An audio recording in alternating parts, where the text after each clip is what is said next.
Good day and welcome to my daily devotional for Monday, the 18th of April. And our reading comes from Luke chapter 24 and verses 3 to 8. But going inside, they did not find the body of the Lord Jesus. And it so happened, as they were baffled about this, that two men stood by them in dazzling clothing. They, that's the women, were overcome with fear and bowed their faces to the ground. They, that's the men, said to them, "Why are you looking for the living among the dead? He is not here. He has been raised. Remember what he told you while you were still in Galilee, saying, it is necessary for the Son of Man to be handed over into sinful men's hands and to be crucified, then to be raised up on the third day." And they remembered his words.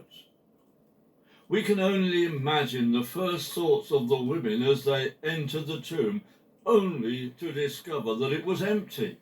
They had no expectations that Jesus would not be there, even though he had prepared them when he said, "The Son of Man is going to be delivered into the hands of men, and they will kill him.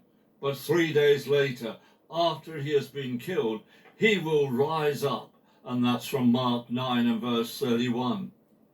No doubt they thought that someone had stolen the body of Jesus. Certainly Mary Magdalene thought his body had been removed without them being told. We know this from John 20 and verse 15, where we read of Mary's encounter with Jesus. Jesus said to her, "Woman, why are you weeping? Whom do you seek?" And supposing him to be the gardener, she said to him, "Sir, if you have carried him away, tell me where you have laid him, and I will take him away." Understandably, the women were baffled at the unexpected discovery they encountered that morning. Then, suddenly, to their bewilderment, two men dressed in dazzling clothing stood in front of them. The word for dazzling is also the word for lightning, which gives us some understanding of the powerful appearance of these two men. In this verse, Luke does not describe them as angels, but he does so in verse 23 of this chapter. Matthew says that it was an angel of the Lord, whereas John states that it was two angels who stood before the women.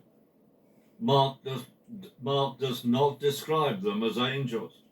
It is not surprising that the women were afraid. First, they would have been very upset at the mysterious disappearance of the body of Jesus.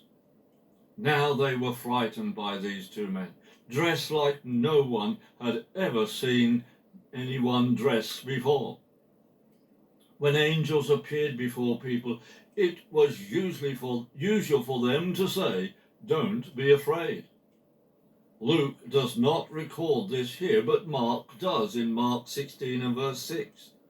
There are and there will be those occasions when we may be completely baffled by the ways in which Jesus deals with us, and we may experience fear of the unknown things that he leads us into. And we can be sure that at such times he will calm our fears and direct our thoughts to concentrate on his ways, which are higher than our ways. Have a blessed day.